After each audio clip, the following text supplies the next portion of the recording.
Welcome back to the Boys and Bolos podcast. We're down here in the Barbershop studio. Jarrett, we're going to recap this week. We're just going to dive right in. Week 14, Week 15, midweek game, and the weekend games. Yes. They're coming in hot and heavy. So no foreplay in this episode. No foreplay, just straight into it. Okay. There's no warm-ups. They just blow the whistle No and you warm-ups. have to play. No warm-ups. So we're likely to pull a hamstring. You don't even check the shin pads. I'm likely to, if this is how soccer was, like actual games, everyone would be as hurt as Dembele. Oof. Too soon. Actually, we could start there. Dembele vibes. Joan Laporte, who is the president of Barcelona or the head honcho of Barcelona, came out and he said Dembele is, in his opinion, better than Kylian Mbappe. Dembele, who didn't even make the French national team. Now, I don't remember if that was through injury, but he didn't even make the team regardless. He's barely played because he's always injured. And Kylian Mbappe is easily, pound for pound, one of the best young players on the planet other than Holland. It's just the most... What is going on with Barcelona? Look, I know we're a Premier League podcast, but... They're like in 5th or 6th or something in the league No, table? I think they're farther down. All I know is they're closer to relegation than they are to winning the title. Oof. And we're like 13, 14 games into the season. Xavi vibes over there. All right. Well, you know what? With that said, where do you want to start? Because we have a lot to do. Actually, there was a rumor. 20 games to cover. Actually, I can tie that back to the Premier League. I can tie Dembele back to the Premier League. There was a rumor that Conte at Spurs wants to sign Dembele on a free. Well, it should be a free. But the problem is his wages. He wants like ridiculous amount. He wants minimally like 250 to 300 a week for not playing. For being injured. All the time. His fitness must be absolute dog shit. This actually is another thing because I know Hazard they want to even get him off the books in January, they being Real Madrid. And it's been rumored, obviously, that he'll come back to Chelsea. But we don't need him. I don't want him, actually. We're Gucci. Unless they want to give us something else and take Lukaku. That's about it. I'd take Thorgan Hazard.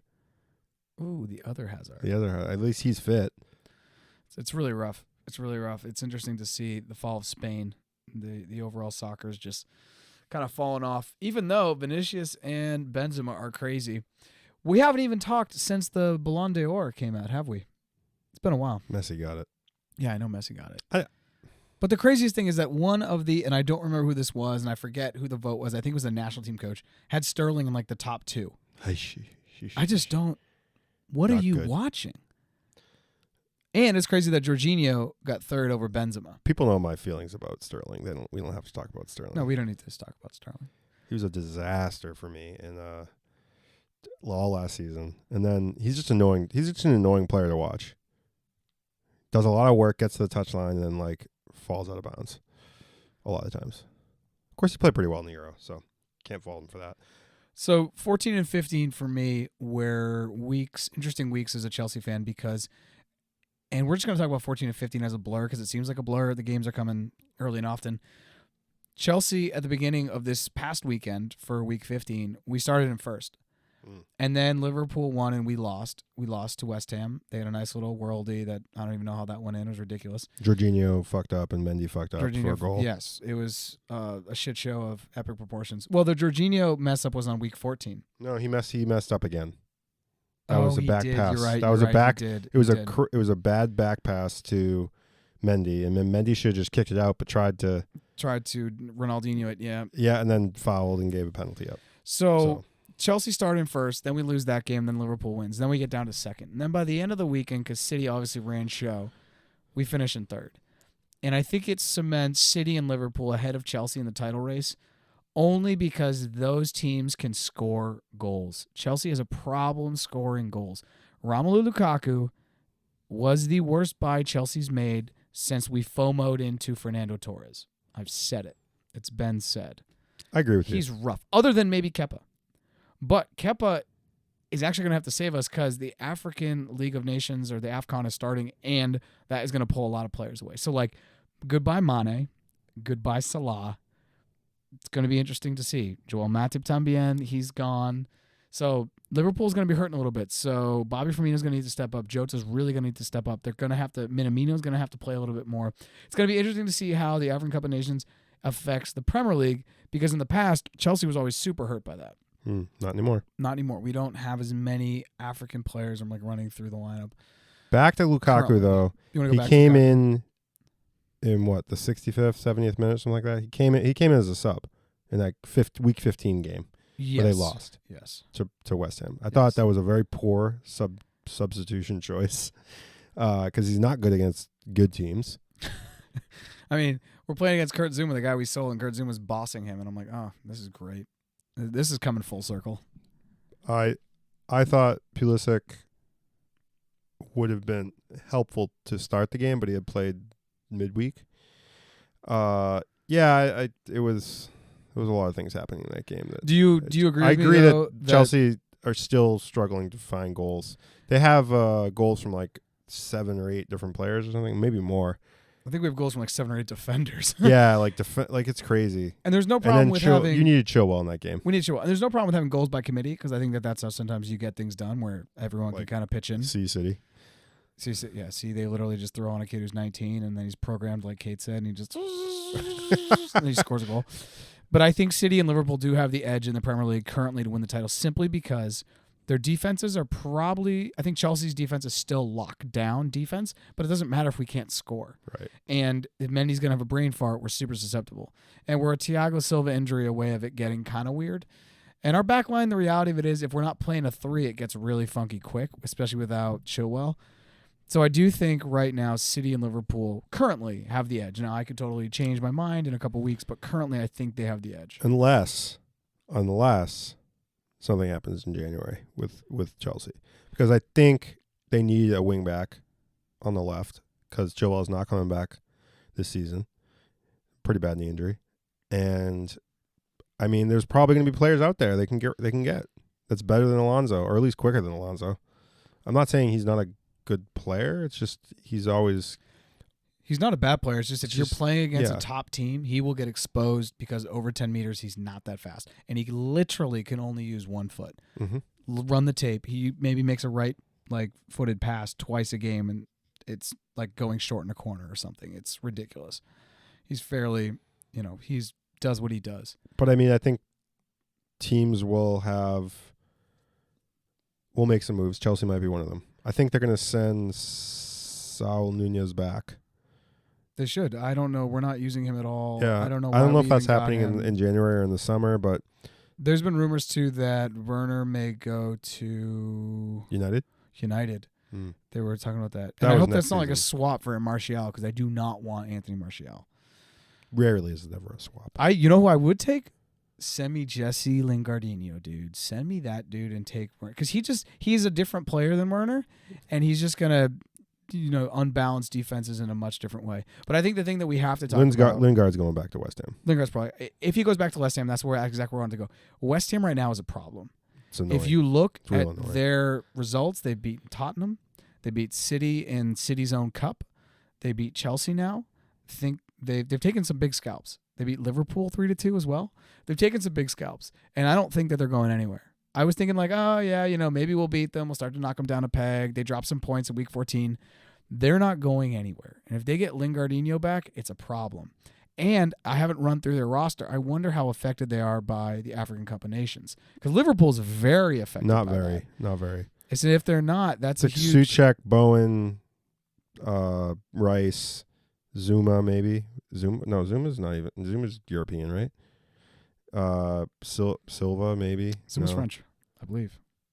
Thiago who? Silva.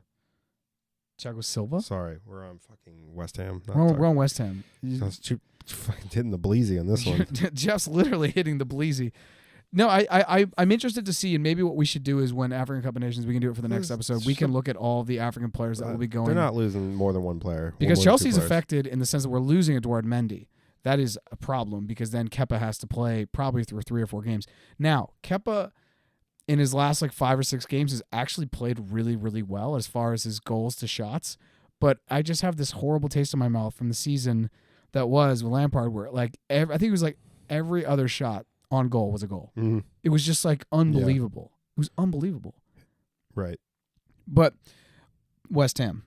Back to West Ham. Are they a serious top 4 contender? Do we actually need to be worried? When I say we, I mean teams that are trying to get in the top 4, like a Chelsea, the Tottenham, Chelsea's probably more of a lock, but Tottenham, United, maybe even Arsenal's trying to get in. I think they're a problem. Tottenham, Leicester, and Arsenal. United. Yeah. For those teams, they're a problem. This is kind of what I'm wondering if they're going to... I feel like they stuck around last year for a little bit. I always don't take anything seriously until we get to March. Yeah, in March I start to take I was going to say February, but yeah, you got the... I mean, there's some breaks in there, so March would probably be a good bet. Honestly, I just I don't hope any player gets injured, right? But I really don't want this team to do well. It's so annoying because it's just another team. It's just another team. They never go away. And they always pull shit out of their asses, like a fucking worldy, like some of these goals, the goal against Chelsea, I think he was just trying to cross it, and he actually got a lot more purchase on it, and it knuckled, and it just went near post, and Mendy was totally caught off guard because he was expecting a cross, so he was inching towards the cross, and then when it went near post, he was already off balance. And then the Bowen goal, he'll never score a goal like that again. He that was a nice goal across his body, shoots it through Christensen's legs, bottom left-hand corner. Jarrett Bowen's a baller, but he's not a poacher. He's not a goal scorer like that. It was an impressive thing. I think West Ham is turning into one of the places you don't want to go because playing them at home, it's a big field. They're just good. They figured out. Wembley is annoying to play at. You know what I thought? I thought that they were going to be picked apart this past summer. I thought Souček was going to be picked off because I think he's still undervalued. I thought we would have paid the 100 bones for Declan Rice, but I think Jorginho's Italy run actually allowed us to keep him. But I actually kind of wanted to see Chelsea say, "Oh, Jorginho, you just won the Champions League and you won the Europa." The Euro Cup, I wanted to see Chelsea cash in on that high asset value and go get Rice. Rice is younger. His dad's a season ticket holder at Chelsea. He's a young-ass dude. He's an England player. He's homegrown. He's not going anywhere, and I only think he's going to get better. You put him next to N'Golo Kante, lights out. I think right now they're reveling in the fact that they're kind of the underdog, so they all play with a chip on their shoulder. But that only can go so long until they want their payday, right? So Rice, Souček, Antonio, Bowen. If they start balling on a regular basis, Lanzini's been looking good. He's kind of a there's peripheral only so player, long that you can play be the underdog and be being paid $30,000 a week, whatever they're getting paid, and play for West Ham because you think they're making that well, whatever money? You know what I mean? Whatever it is, okay. They're making far less than their market value, right? So if West Ham says, "Oh, we can't give you that," they're gonna leave. It's the underdog shit only lasts so long. I think this is their last season. That's what I'm saying. That's what I'm trying to say. That's their last season before some of these players cash out. This is the last hurrah, and that makes sense. I just thought it was going to be last season, and I thought someone was going to see Souček, see what he did, because I actually thought he was one of the best players in the Premier League last year. Maybe he'd be Instead, they got better. It's annoying. They got better. Yeah, they got better. Zuma. And if they get Lingard back in January, which they should totally do that again, I think they're going to really challenge top 4. That's my take, and it's super annoying. A couple players get injured and they're 8th. So, right? Yeah, but let's look at another team. United has now won back-to-back games. They beat Arsenal in week 14. You love to see it. Not a bad thing to happen. Hate Arsenal. As London teams we are. Mm-hmm. And then they beat Crystal Palace, which is a nice little thing. So they're back-to-back wins. And then the flip side of that, Arsenal lost to United. And then Arsenal lost today to DeMar Gray worldy in stoppage time, which was one of the nicer goals for the context of the goal and the way that he hit it. And he was at home. And the fact that Everton deserved to win that game. Yeah, Everton. Well, they had Richarlison offside twice. For toenails. Yep. And DeMar Gray's slide, if you hadn't seen it, was one of the better slides I've seen all year to celebrate a goal. It was Drogba-esque in the vein of. It's a good thing to see Arsenal lose on a Monday. Do you want to talk about how Arsenal lives Spurs lives rent free in Arsenal heads? Well, I want because you said you were watching AFTV. So I caught a little bit of the AFTV after watching the highlights because I didn't watch the game. Don't have time for that. Do you watch AFTV regularly? No. This is literally one of the only times I've ever watched it besides because I've only seen funny clips. Meme, yeah, I've only seen clips when it was basically a clip because it was a 5-minute interview. Okay. It was one AFTV Arsenal fan interviewing another Arsenal fan, which is the weirdest vibe ever. Which is the metaverse. It's literally a guy. I don't know what their names are. Fucking who cares? Guy 1, guy 2. Guy 1 with a mic, holding the mic. He's not like a analyst. He's just a guy. He's just an Arsenal guy holding a mic that says AFTV, and he's holding it in front of another Arsenal fan who's just another Arsenal. It's like, it's so weird. It's like, so it's kind of like what we do, but only talking about Arsenal with one mic. Yeah, and then he's asking him about like things about the game, and he's like, and the guy was very negative about Arsenal, which they often do when they lose. It's the end of the world, and he thinks that it's from the top down. They have no ambition. They want to have to do this rebuild thing, keep Arteta, young team, blah blah blah. And he was saying how teams like Chelsea, they fire their manager mid-season, and then look what happens with them in the Champions League in top 4. Tottenham Hotspur, who were right around our level, we beat them, and then they fire their manager, and now look what's happened. So literally, they just talk about the other two teams in that are London. Big, other than apparently now West Ham. Before we know it, we'll see West Ham. But wait, it sounds like slander. He was super contradictory. He was like, we should keep Arteta, and then he's also like, but no, he didn't say keep Arteta. He was saying get rid of Arteta. He was saying the owners want to keep Arteta.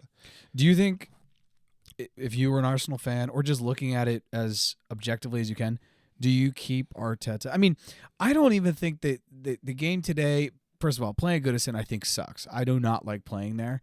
But do you, I mean, I guess what I'm saying is I don't think there's enough fodder right now to fire Arteta. No, not this game. This game, they could have easily tied this game. They missed a few sitters in front of the net, some open chances. And they put a bomb. The only fault that I see with Arteta right now is he keeps playing Aubameyang, who's been dog shit. Like absolute trash. How do they deal with that? How do they He get got him a ball. off the books, dude? He got a He's ball brutal. in the 95th minute, right? That was like on a platter on the right-hand side, and he fucking shanks it far left. This is today's game. Okay. It was a sight to behold. I'll have to look it up. What do you do with him, though? I don't know. Isn't he still on $350 the best part, a week? he comes into the game, and he gets the captain's armband. Dude, That's like totally an Arsenal thing, too. Give it to the guy who's so out of form. He's okay. So he may be going to the African Cup of Nations. So Oh, he definitely is. that will help them. That That may will help help them. them. It would actually help them. Because then And I hope it makes Arteta see, wow, we're going to I start get scoring there's gonna goals be- and be more fluid. there's going to be some rotation with their players today. Like, so Tierney played, and like some of their players are back from injury, I think. Like some players. Xhaka was back. Oh, So the Savior's back. So Emile Smith-Rowe didn't play today. Oh. And He's still my favorite Arsenal player right now. He's the best Arsenal player they have. He controls the midfield. Without that, they had probably nothing. I didn't watch the whole game, but they had probably nothing going on in the midfield. Odegaard scored, which was a Odegaard it was scored. a It was a nice really goal. nice That was a goal. nice goal. It was a nice goal. He had a late run into the box, something I think that Arsenal's kind of been lacking maybe over the last couple of years from the midfield, other than Smith Rowe. So okay, Arsenal won. United coach. I still probably haven't looked at how to properly pronounce that man's name. Is that actually going to change? Rangnick. Yeah, you just said it right. Good job. Oh, Rangnick. Is that actually going to change things there? He's playing a whole different formation, like a 4-2-2-2 or something. What? 4-2-2. 4-2-2. 4-2-2. 4-2-2. 4-2-2. 2. Really? Yeah. Is he just? How does that work? Who's he? Can you break me down that? It's basically just a 4-4-2.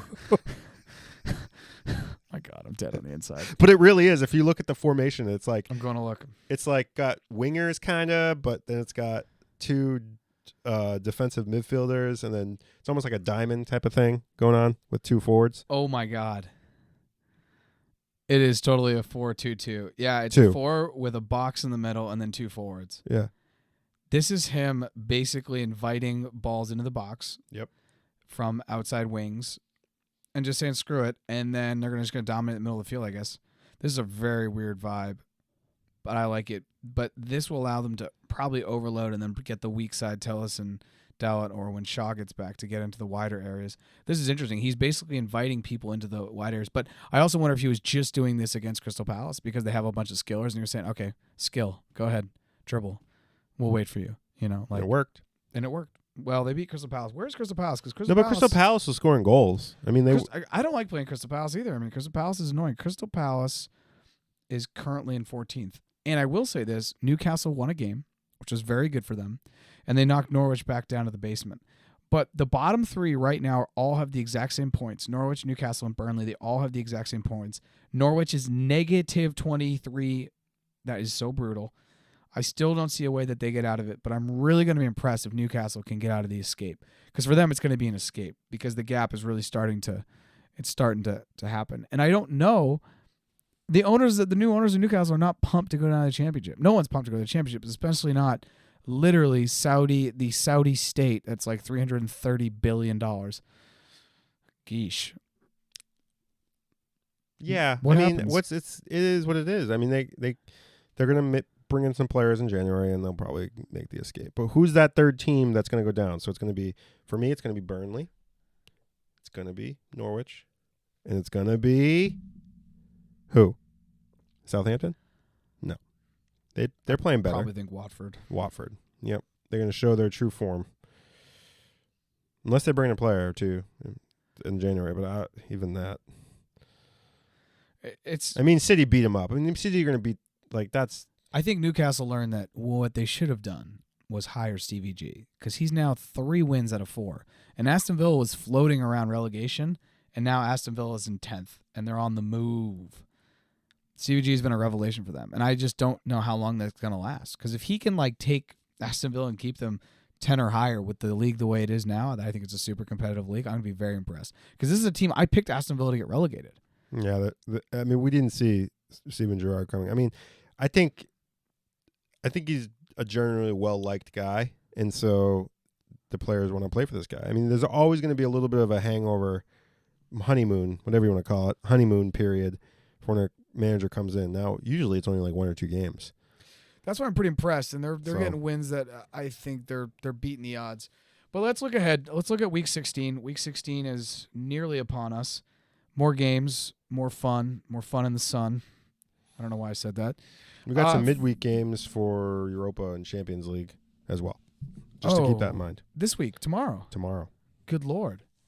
All right, let's do Week 16, and we'll circle back and see what we got. Yep. So Friday is Brentford-Watford. I'm going to go Brentford on this. Watford is just much lower, and Brentford, I think, needs the win more. Brentford is also going to be at home, so I'm going to go Brentford 2-1. Thoughts? Comments? No, I mean, we smacked down Brentford. You know, it was pretty easy. Spurs. So and Watford's not very good. I think it's going to actually be a draw, 2-2.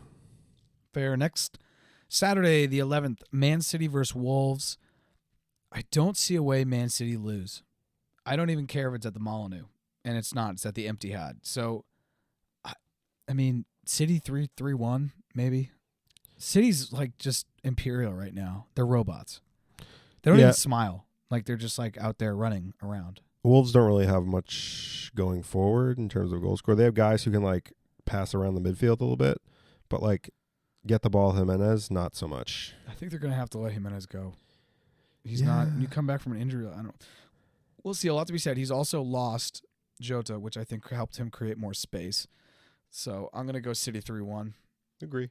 Next game, Arsenal-Southampton. Arsenal is on their 2-game losing streak. This is at the Emirates. Southampton is low in the table, probably looking to be in the relegation battle.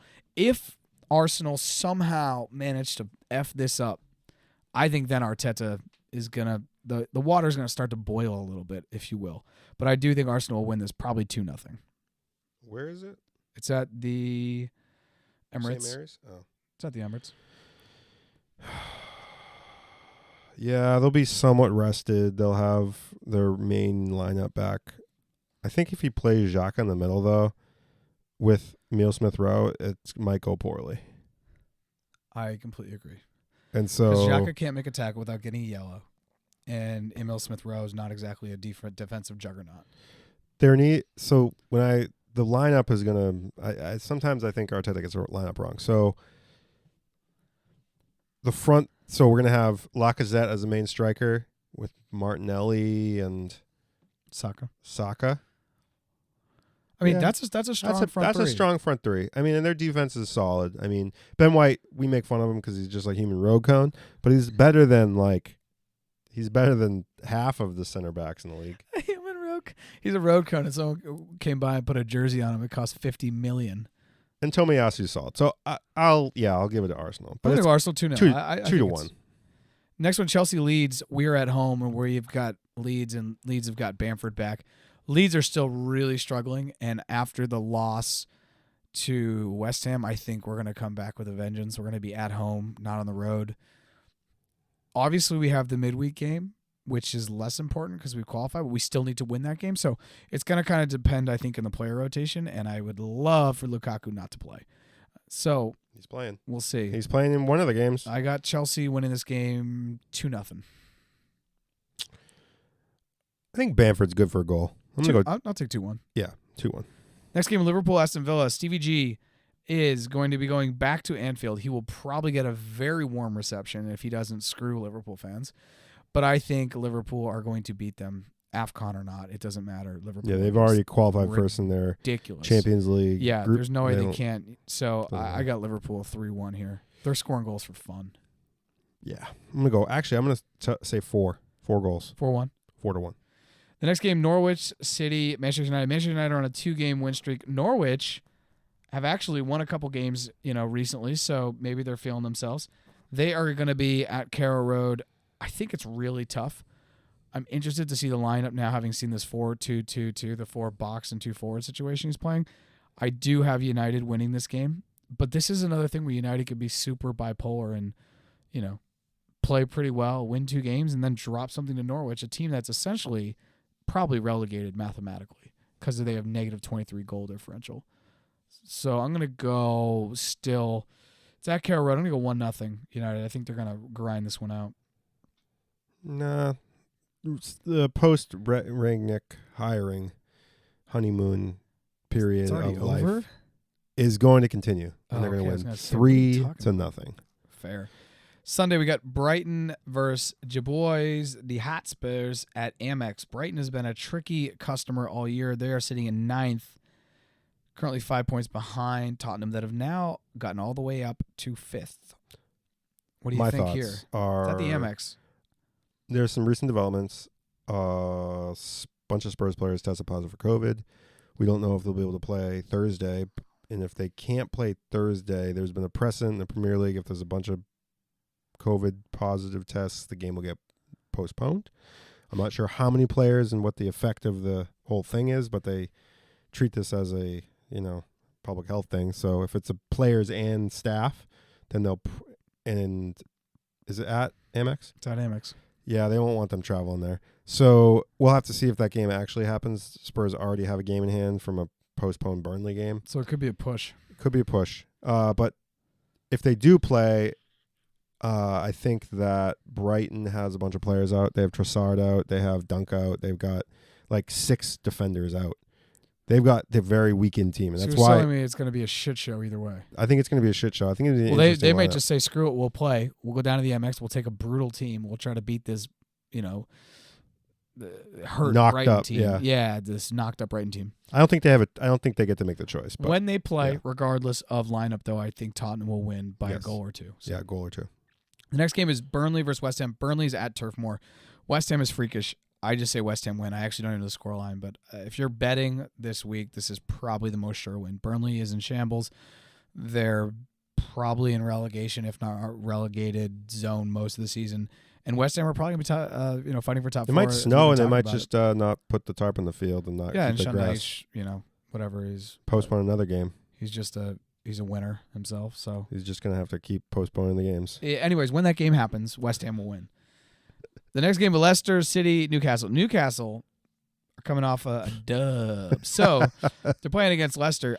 Easily the most, the team you couldn't bet on this season if you had money, because they'll win and then they'll lose. There's no rhyme or reason. Jamie Vardy still hasn't found form. He's on sale on fantasy as last time I looked.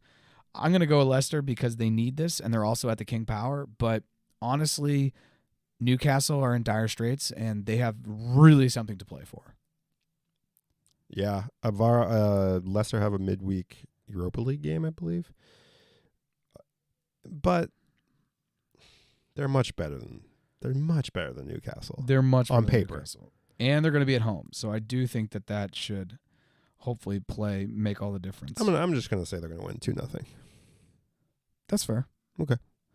All right, let's go now looking at some Champions League. So Manchester City play tomorrow, but it doesn't matter because they've already qualified above PSG. They could lose, and PSG could win, and they're going to be Group 1.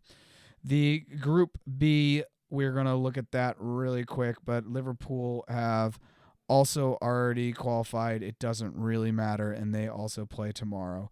So that's looking at the Prem teams, and I want to keep going down, try to find the Chelsea, because I know Chelsea actually do have to. Manchester United, Group F. This is a very, very interesting. So they play on Wednesday, but this is going to be an interesting one because this is the group where any team can still qualify. And any team can still not qualify. Actually, that's a lie. Manchester United's already qualified, but the other three could qualify. And Manchester United could finish second if Villarreal were to win by a larger amount, Manchester United were to lose. So that is really worth watching on Wednesday. And then Chelsea have a similar situation. We play on Wednesday as well, and it's just between us and Juventus. So as long as we win and Juventus win, we go through. Because the goal margin is 6, and I don't think Juventus is going to score 6 more goals than Chelsea will in a victory. So those two games are worth watching. You're playing Zenit. They're playing Zenit. Malmo. They're playing Malmo, yeah. Which I feel like they have the easier game. They have the much easier. Malmo's a Swedish team. That's where Zlatan started. Much easier team. Zenit, that's not exactly exciting, and I don't know if that's – I think that's away. I'm going to check right now. Group H. That's in St. Petersburg, yeah, because we played them home in the first game for the Champions League, beat them 1-0. That is going to be a brutal game. St. Petersburg in December. Is cold. Not exciting. Cold. Cold? It's cold, right? It's not hot. I want to say it's like Arctic. Yeah, you should look it up on your phone while I talk about fantasy. So, fantasy this week, I am doing really well. I basically won. I'm in 10th. And Eric Cajon's still last. He clearly doesn't care about fantasy. Mac Bruce is sitting very pretty in 1. Jamie Becker is down in 2nd. And Jaboy. He's in 3rd. Very, very nice. With City Slickers, Nick Bailey is right behind you. 25 points? That's not right behind you. I'm 4 points from 2nd. No, Nick Bailey's right behind you. Oh, yeah. He's 25 points behind you, which isn't that far. I mean, that's 25 points. I'm 4 points behind slip-up. Jamie Becker. That's true.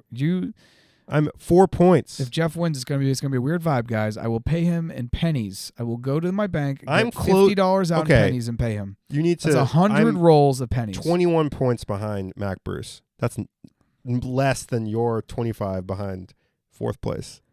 Anyways, Mitch is 3 points behind 4th place. It's getting kind of close. Ooh, Will Hayden is also up there. It's getting tight. Oz is slacking on his pimping. He needs to pick it up, but I'm sure he will. He'll get halfway through the season and get really serious about it and think about those 50 doll hairs and swag that's up for grab, and maybe dive in a little. I can't believe I'm going to win this thing. Oh, my God. You heard that, people. Please try to beat Jeff. I try. Not very good. Jeff, I don't think we have much more. That was week 14, 15. We previewed 16. Champions League's going to happen. Man United may or may not finish 2nd, which would be a shit show.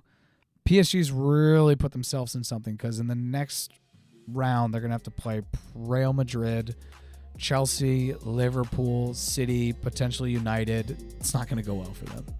PSG probably won't make it out of the round of 16, which is going to be ridiculous. Well, that's it. Ciao. Thanks for listening to the Boys and Bolos podcast. You can find us on Facebook, Twitter, Instagram, Patreon, Twitch at Boys and Bolos. If you'd like to be a guest, please reach out. You can hit us on any of the social media accounts that Jeff just mentioned or email us directly at boysandbolos@gmail.com. Thanks for listening and see you next time.